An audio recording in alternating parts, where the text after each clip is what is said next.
Welcome back to the PolicyViz Podcast. I'm your host, John Schwabish.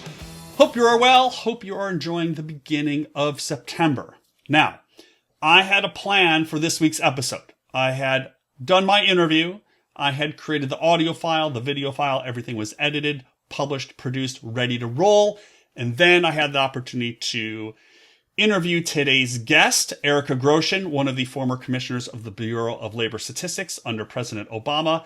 And because I interviewed Erica on Friday, September 5th, a couple of hours after the September jobs report was released, I thought I would make this episode the first official episode of the season. So why is that? Well, you probably know that in early August, President Trump fired the now former commissioner of the Bureau of Labor Statistics, Erica McIntyre, specifically because, as the president claimed, the job numbers were falsified, they were rigged.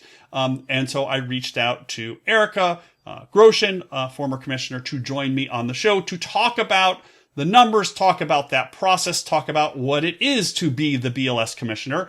And the timing just worked out. I didn't even really think about it, that the job numbers were going to come out a few hours before we talked. And so we get to talk about a lot of things in this episode. We talk about the current release and what it means for the U.S. economy, which of course is going to impact the world economy. We talk about what it means for the BLS to produce these numbers, what the process is, why numbers are revised, and what that process looks like. We talk about the commissioner's role in this entire process and the role of leading the BLS. And then we talk about what Erica thinks is important for the next commissioner, what questions she would ask in a Senate confirmation hearing. We talk about the importance of the federal statistical agency ecosystem and what we as individuals working with data, visualizing data, should be looking out for when it comes to using these data going forward. So as I mentioned in the season 12 premiere last week, one of the goals, one of the themes of, I think, this season will be a focus on federal statistical data agencies, perhaps also state and localities. I hope so.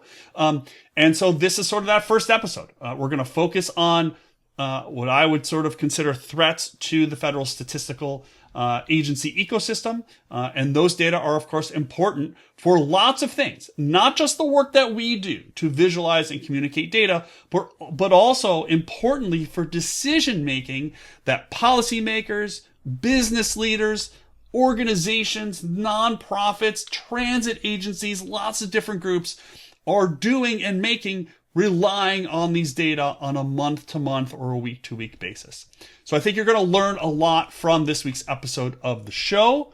I'm going to turn it over to my interview now with former BLS Commissioner Erica Groshen and myself, only this week on the PolicyViz Podcast.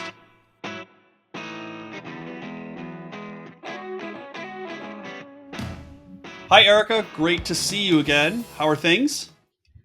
Things are good, John. How are we? How are things with you?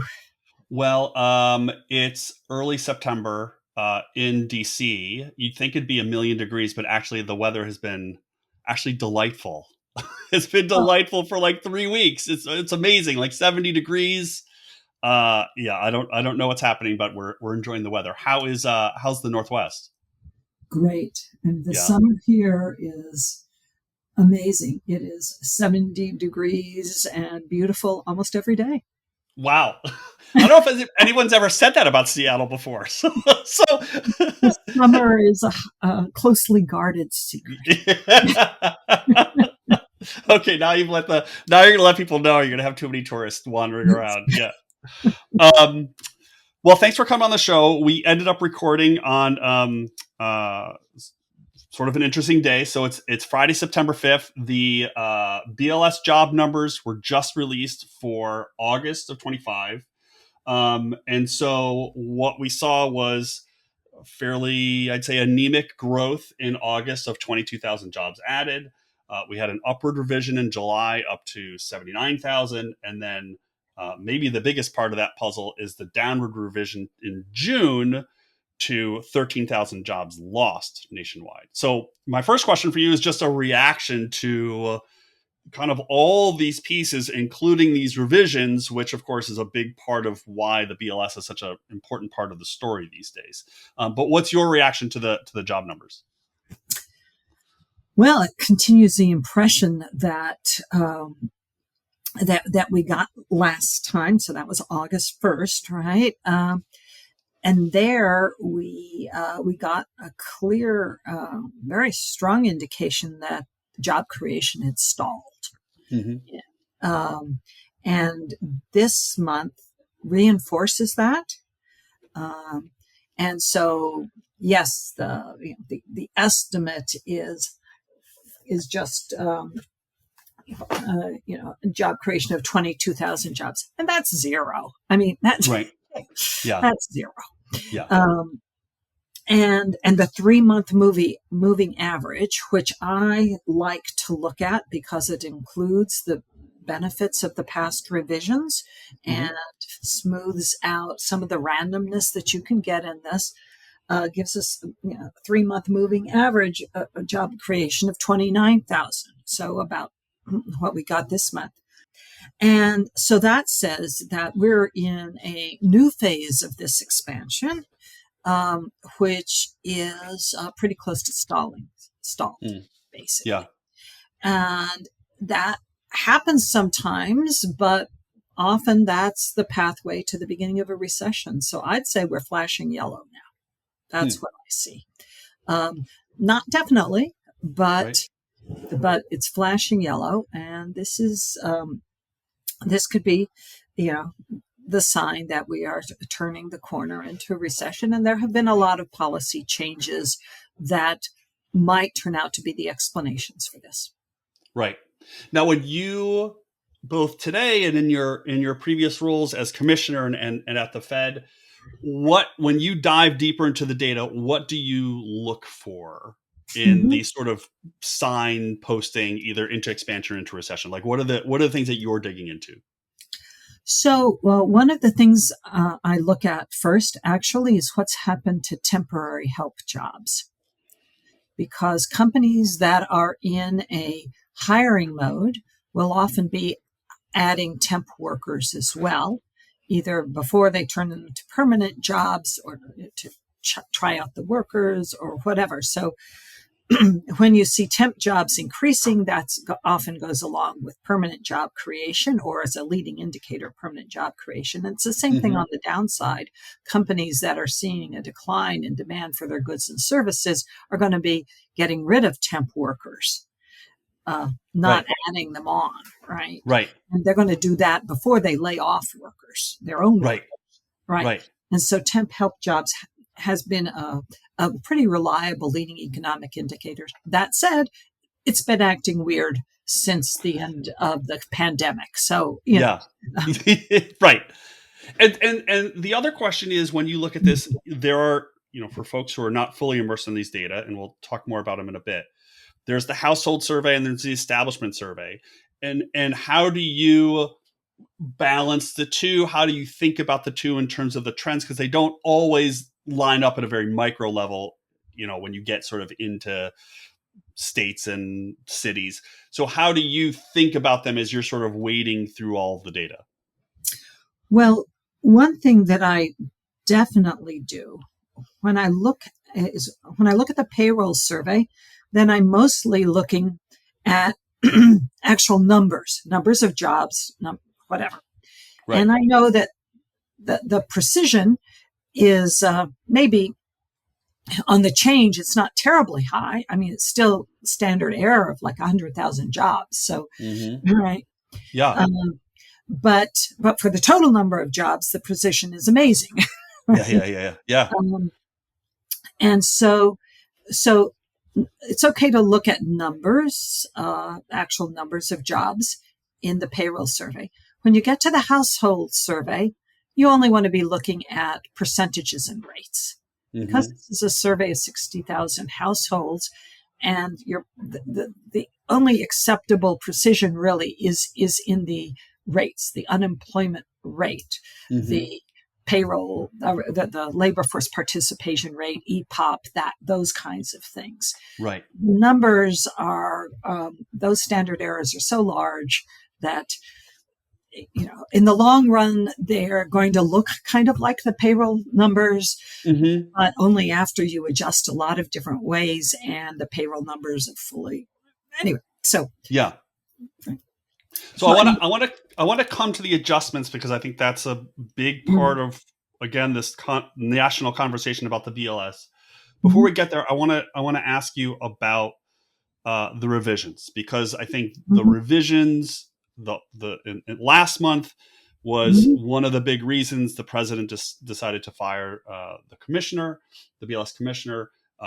I haven't seen a statement from the White House yet today. I'm sure there'll be something. But can you explain to people why these revisions exist, and why, in this case at least, we've now had two revisions, right? The June numbers were revised both in the month of June were revised both in the August release and now in the September release. And so what should people know or think about to help them understand why these numbers keep getting revised? So there are, when people want a measure of what's going on in the labor market, they want two things. They want the numbers to be accurate, right? Don't bother telling me something that isn't accurate. Doesn't mean anything. Yeah, that's right. And they want it to be timely. So don't wait for 3 years to tell me what's going on right now, right? So they want both things. And the statistical agencies try to give them both things. But you reach a limit when you try to get something that's both really timely and really accurate, where there's a trade-off between the two of them, right? And so the payroll survey, officially it's called the Current Employment Statistics Program, payroll survey says, well, we want to know, the way we're going to count jobs is how many people were on the payrolls for each employer during the pay period that contains the 12th of the month. That's the question, right? And it asks that question at the end of the month, like the last week of the month. It says to all of the companies that have agreed to participate in the survey, it says, okay, you choose your mode for reporting that, and you send us that information during this window at the end of the month. Okay. And some of these employers can't answer that question because they haven't finished their pay period for the 12th of the month. Right. Yeah. Monthly, or the pay periods, don't align. Right. And some of them are in some kind of turmoil, or Sally is sick, or whatever. Right. Right. And they can't get it in. But 2/3 of them do. And BLS over time has determined that is actually a useful preliminary number. It's not the final number, because 1/3 of them haven't reported yet, but 1/3 of them have. And so BLS doesn't want to sit on that, and it puts out the preliminary estimate using those numbers. Now, the companies then have another window that they can report for. So, let's say we're talking about June, right? So at the end of June, they were asked that. And then again, at the end of July, they were asked the same question. And the companies who didn't report before have a chance to report again. And by then, like around 90% of them report. And then they get one more chance. Right. In August. So they have in total 3 opportunities to report for each month of the year. Correct. That's right. And so for like the July form or questionnaire that they have to fill out, there's some section of that says, do you have updates to the June numbers, or you didn't fill it in? So I guess my question is, does every firm get the same questionnaire, so that even if you did report your June numbers, you still have the opportunity to even change your own numbers, as opposed to a firm that did not submit it at all because Sally wasn't in the office that week, they can fill it in. So everybody has the opportunity to revise the numbers. Yes. And sometimes firms discover they've made a mistake and they'll correct it. Okay. Right? Yeah. So they each have these three opportunities. And the first revision of the preliminary number is mostly driven by late reporting firms. Okay. All right. So that's probably the pay period lag non-alignment. Yeah. Okay. Right. Yeah. The second revision that gets you to the third number, right? Right. That one will have the last stragglers, right? So you go from around 60, 70% for the first preliminary one. You get up to close to 90% for the second preliminary one. So then you get up to closer to 90, pretty close to 90% for the second one, and for the third one you're talking 94%, something like that. Okay. Yeah. Okay. Now, also between the second and the third one is when you're most likely to get a change in the seasonal adjustment factors. And the seasonal adjustment factors are what we all need to be able to detect trends, because there's a lot of seasonality in employment. And if you don't take out the seasonal trend, you could be thinking that jobs are really growing like crazy in September. Right. When they're, when the teachers are coming back. Yeah. Teachers are coming back. Right. Yeah. Right. So, but those do move over time, and BLS wants to keep up to date with seasonals. And so every month they recalculate the seasonals. And so most of the change from the second to the third is usually seasonals. Right. Now on the household side, and we don't need to get into depth about it, but on the household side, and I think just broader household individual surveys, response rates have been falling over time. Is that the same on the establishment side, or are those response rates fairly steady, or steadier, I should say? I would have told you that they were steadier. Okay. When I was at BLS, they were fairly steady. And it turns out an important reason for that was that BLS was really innovating on response modes and making it easier and easier for employers to respond. And that helped them to sustain those response rates for more or less the time that I was there. Since then, they have declined. Okay. And they took a big dip during the pandemic and have not recovered very much since then. So now we're talking about employer response rates that are half of what they were when I was at BLS. Wow. Yeah. Right? Now that's just the ones that are agreeing to participate in the survey at all. And that's important. And that's going to affect the size of the rebenchmarking in particular. Right. Right. Volatility. Right. But there's also been a decline in companies getting in the survey for the first closing for the preliminaries. So the 2/3 that I talked about used to be more like 3/4. I see. Okay. Right. And so that would feed into bigger revisions. But there has been something else that the BLS has done to help keep those revisions, in fact, shrink those revisions. And that's most of the time. And I'll tell you, I think I can do this pretty succinctly. The way that BLS treats most late reports is just there's a missing value in there.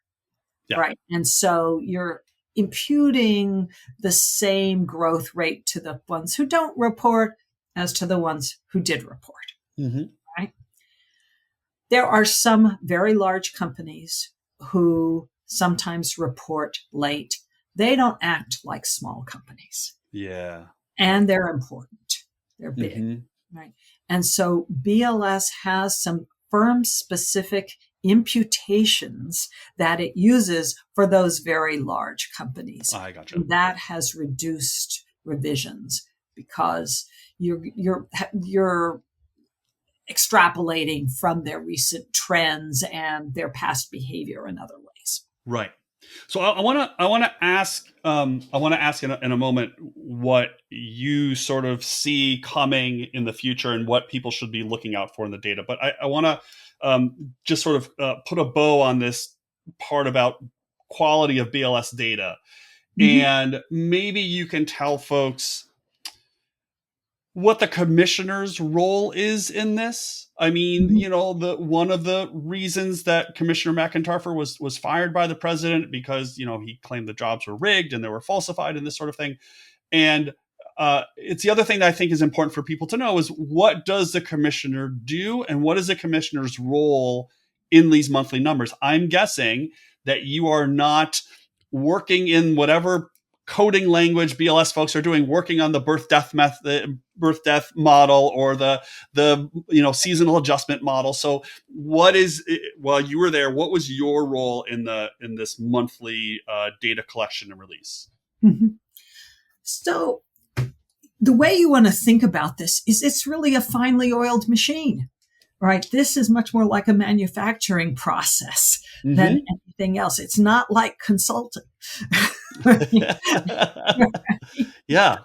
The numbers come in and they are processed and then the tables are spit out. Right. And all of the work and the investment goes into the design of that system, not into the any ability to manipulate them on a monthly basis. It's just not in there. In fact, it's designed so that if you tried to manipulate it, you'd break it. Right? Yeah.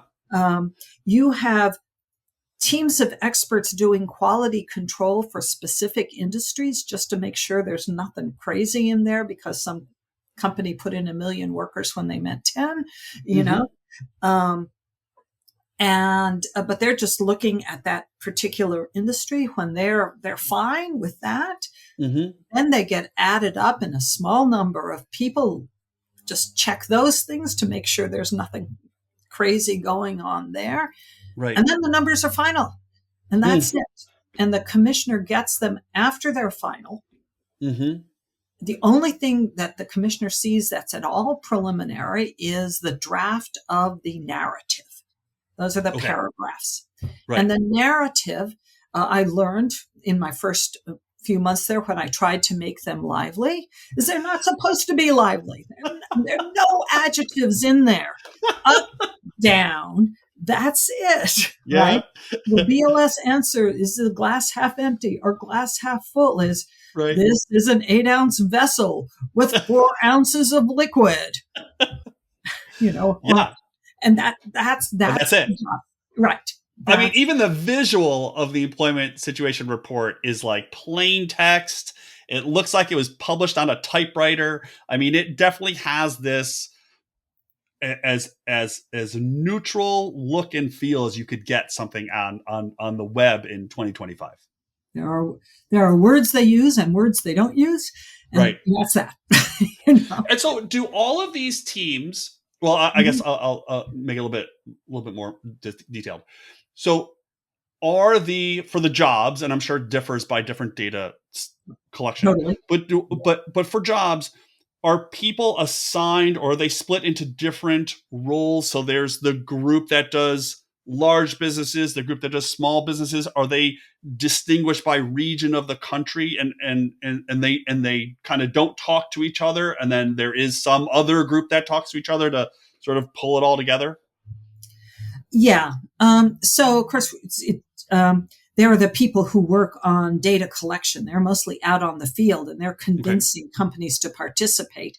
And they don't have much of a role in processing the numbers as they come in, although maybe someone from an industry group might reach out to them about some particular company's report that doesn't make any sense, right? But that would be on a one-off basis in some certain circumstance, right? Right. Okay.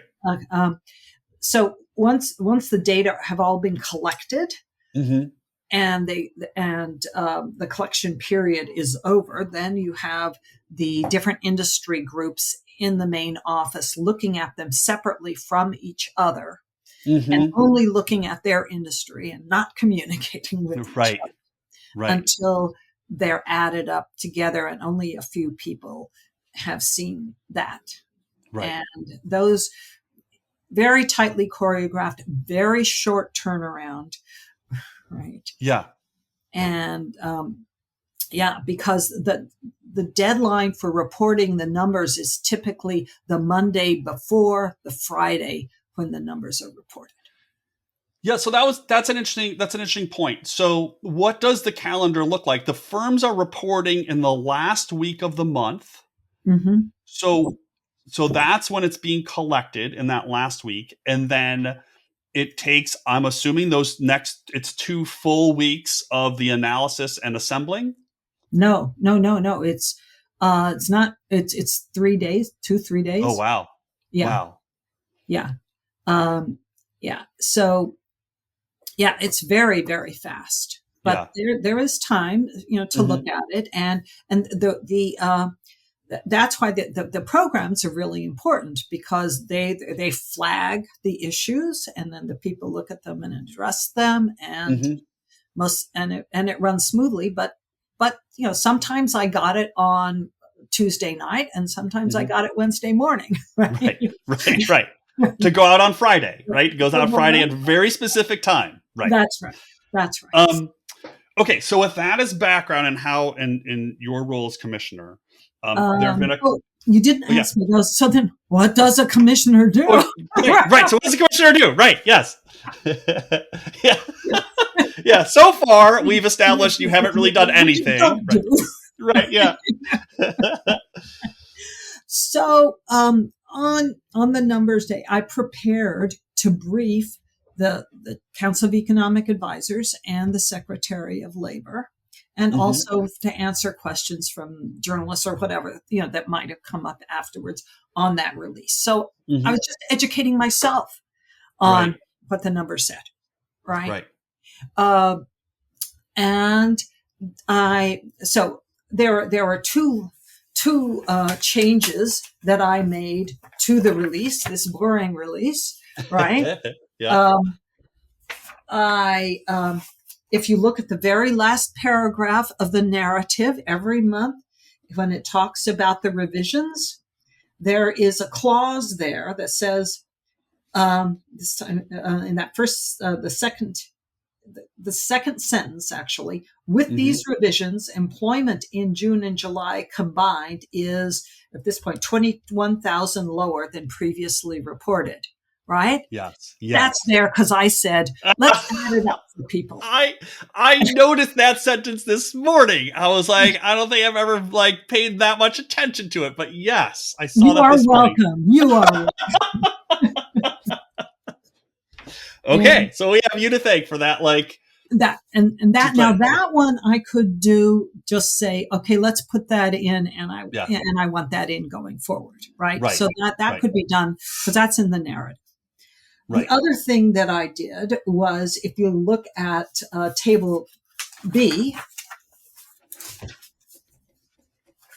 there is a line there. There is a row there, or a couple of rows there, that says 3-month average change in thousands.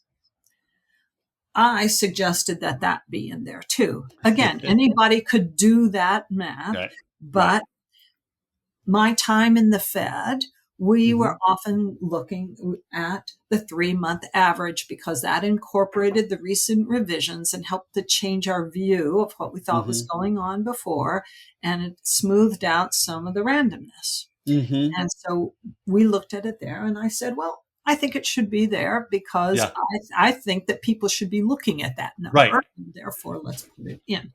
Now, how long, once you were like, we should put this in, how many conversations, meetings, how long was the process to get it through, sort of especially the career folks who had been there for a long time, to say, yeah, this is a good idea, we should put this in? So probably 1 or 2 meetings for that. And then I saw a draft of it as they worked it through. And I don't remember how many months it took.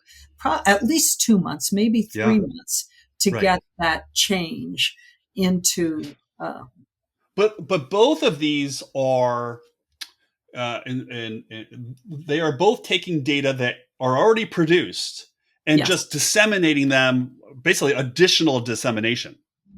Right. Yeah. I was not changing any methodology. This Right. was all communication. All right. Mm-hmm. And Yeah. I wasn't doing it just for this month because of Yeah. X, Y, Z. I thought Right. on an ongoing basis it would be helpful to the users. Right. Right. And the staff agreed with me. Mm-hmm. Right. And Yeah. and so there it is, and it has lived on. So no one has decided it was useless. People are actually using it, and now it's there. There you go. It's used to it. So there's yeah. that, and then Right. but then there's the big picture, right? And this Mm-hmm. was what really was, I consider, the most important job, which was looking over the horizon.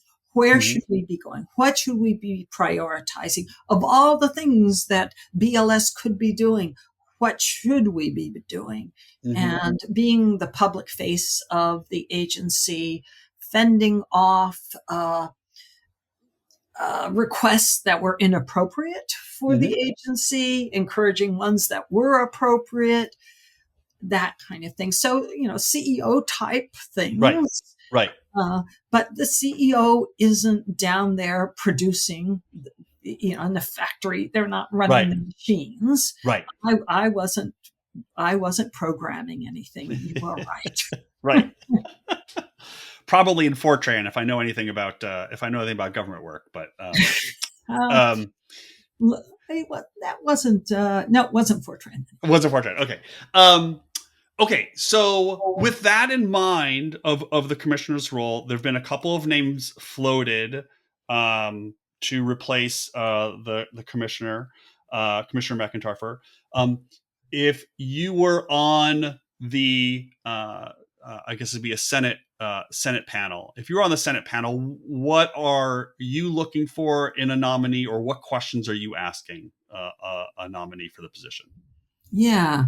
So some leadership management experience. If you're going to do this for 2,500 people across the country and you're producing 7 of the principal federal economic indicators for the entire country and therefore for the world, really, leadership management is something you have to be ready for. Yeah. Expertise in economic statistics, even if you're not running the calculator yourself, Mm-hmm. you understand what they mean and be able to brief people, answer questions. A good relationship with experts, and knowing enough about the agencies. I mean, you're drinking from the fire hose anyway, but you got to have some kind of grounding. Right. Right. Ability to interact effectively with Congress, with the media, with senior Department of Labor staff. Mm-hmm. All of that's important. And then you get to something that sounds squishy, but is fundamental, which is that trust is mission critical for a statistical agency. You might as well not produce statistics if they're not trusted, right? Yeah. Because if they're not trusted, people won't use them to make their most important decisions. Mm-hmm. In which case, why produce the data? That's the only reason to produce them is so that they will be used. And they're not going to be used if they're not trusted. Right. So, and also respondents aren't going to assume the burden and the risks of responding to your surveys if they don't think that they are going to create trustworthy statistics, right? So in your mind, what does the commissioner, or what can a commissioner do to create that trust from the public? Not just the public receiving, as you mentioned, the public receiving the information, but also the people who are being asked to contribute to the data. What can the commissioner do? there are some really important guidelines Mm-hmm. that are put out. OMB, Statistical Policy Directive number 1, is full of all of the things that an agency should be doing and the commissioner should be ensuring that the agency does. Mm. Right? And Statistical Policy Directive 3 is all about the principal federal economic indicators in particular, and what should be done with how you put them together, how you disseminate them, all of that. So Right. saying that you are going to prioritize all of those things. And then there's a publication called the Principles and Practices for a Federal Statistical Agency that's put out by the National Academies, goes through all of these practices. So, pledging that these are going to be the standards for your behavior and those of the agency is critical, right? Mm-hmm. And then saying that if anybody superior to you tells you that you should violate them, that you are going to refuse to do Right. that. Right. Now, well, to that point, should people be worried? And given your what we've talked about with what the commissioner can and can't do when it comes to some of these monthly numbers, should people be concerned about a new commissioner being able to modify, manipulate, change the numbers in any way? Or is it this sort of bigger picture, broader perspective that is important? But should people be maybe a little less worried about someone coming in and being able to change the numbers on a month-to-month basis? So if the commissioner comes in alone, all right, Right. then they're not going to be able to do something very quickly, right? Mm-hmm. They don't have access to the underlying data. They don't have access to the programs. Right. Right. It's not like they can just go and change that unless they want to retype the tables themselves, right? Right. On a typewriter. And there are thousands of the tables that are all put out Yeah. at the same time in the same Right. processes that have to add up, right? Right.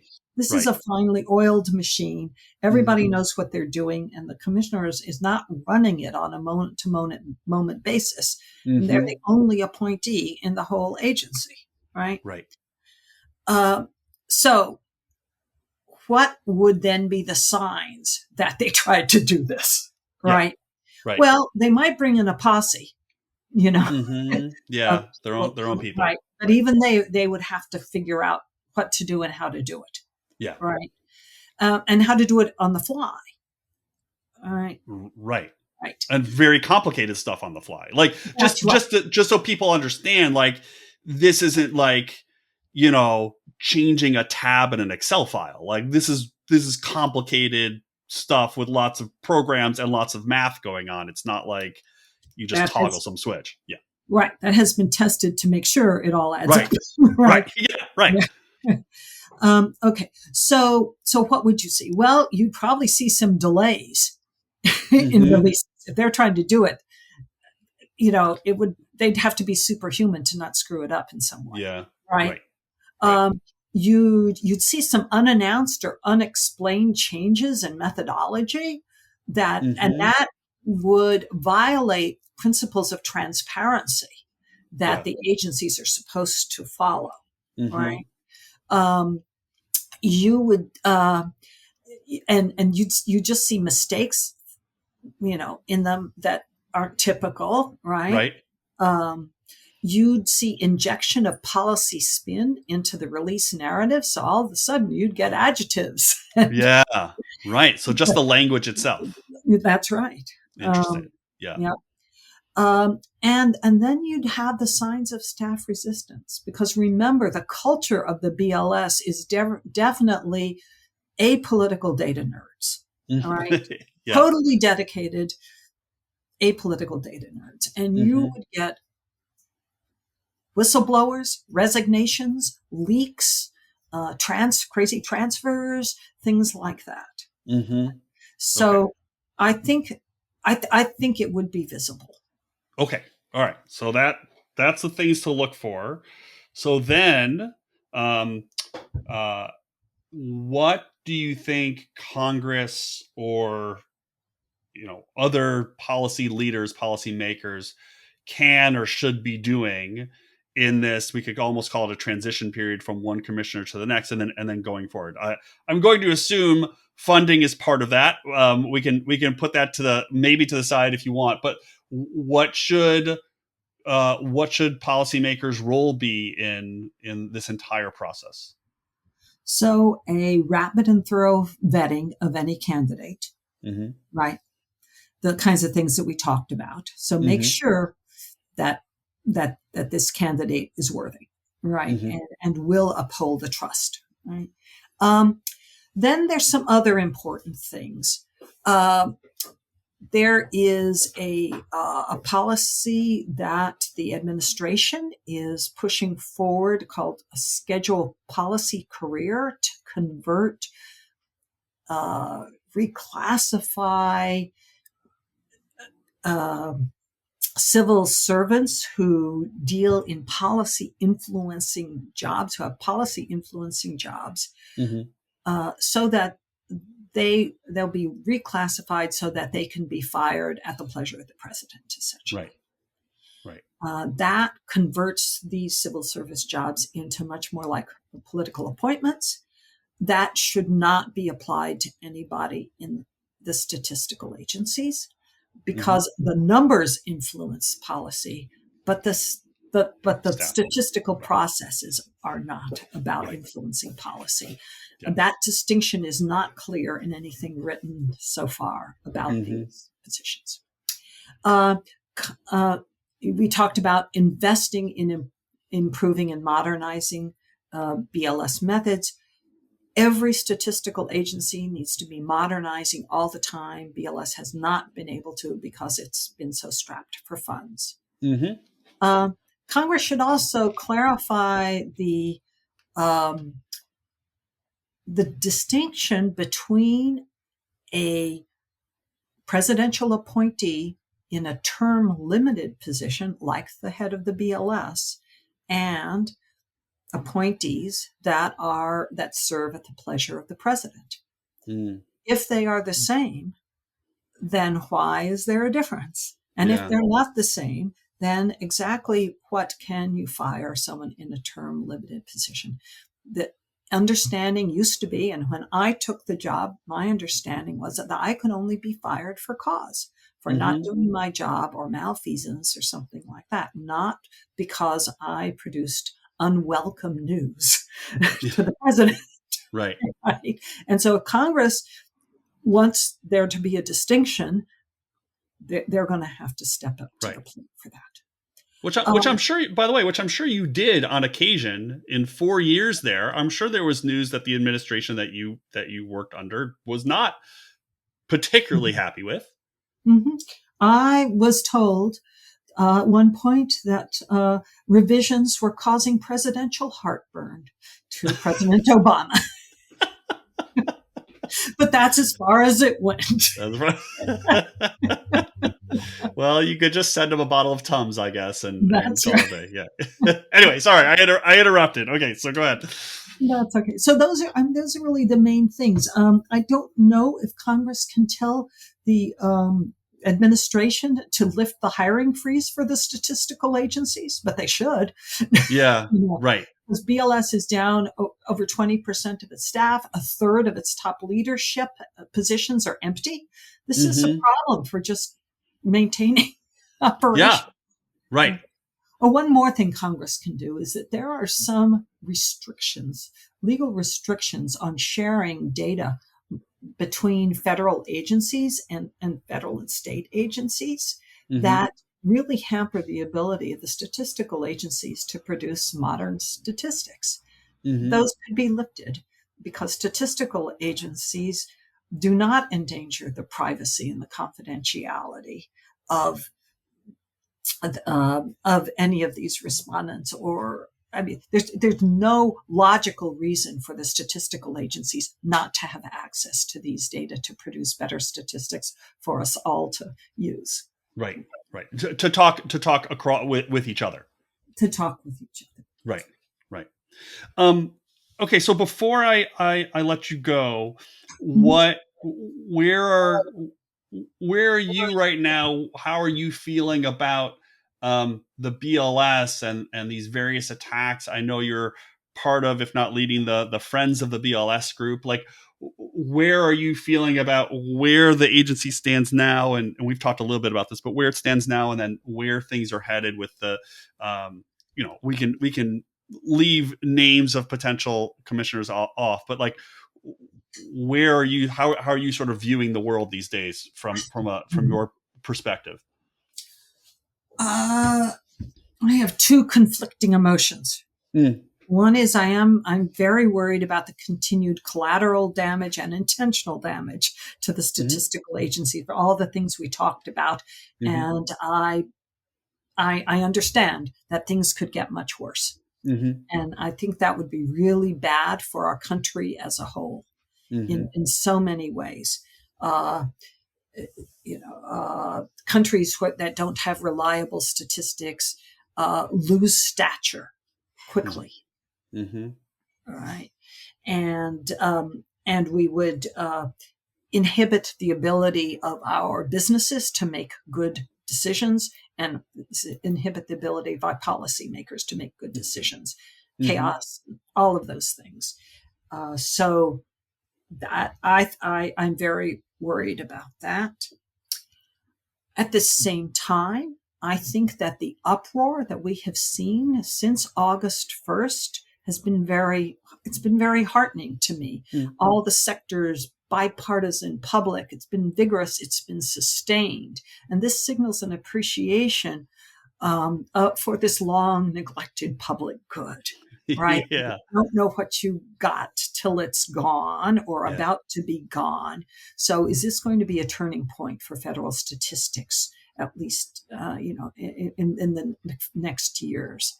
So this recognition could lead to support from Congress and administrations that has been lacking in the past mm-hmm, few decades. Um, and here's some real irony. If some of the reason that we haven't had improvement to our statistical system has been fear of disruption, or people say, well, it's not necessary to disrupt things. Well, this administration is not worried about disruption. yeah, So maybe either by this administration or in the aftermath of the disruption caused by this administration, there'll be an opportunity, a moment for really modernizing the statistical system the way it should be. mm, And then that calls on all of us to help decide what that plan should look like and get it in place so that this administration or the next one has something good to work from, not just cobbled together by some congressmen at the last minute. right. All right. Well, on that note, we shall see what happens. Erica, thanks so much for coming on. Joy getting to see you again, getting to chat. And I appreciate you taking the time out of your day to talk with me. Oh, you're welcome, John. And thank you for inviting me and giving me a chance to talk to you and to your audience. This was fun.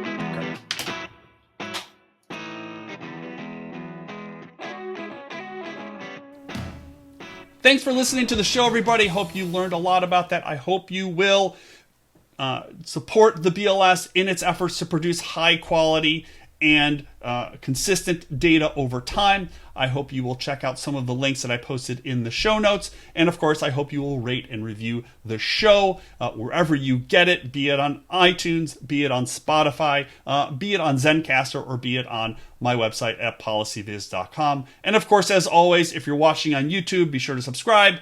And if you are listening, be sure to rate or review the show. Helps me bring in more listeners, more guests, and more great content for you to learn about how to be a better data professional. So until next time, this has been the PolicyViz Podcast. Thanks so much for listening.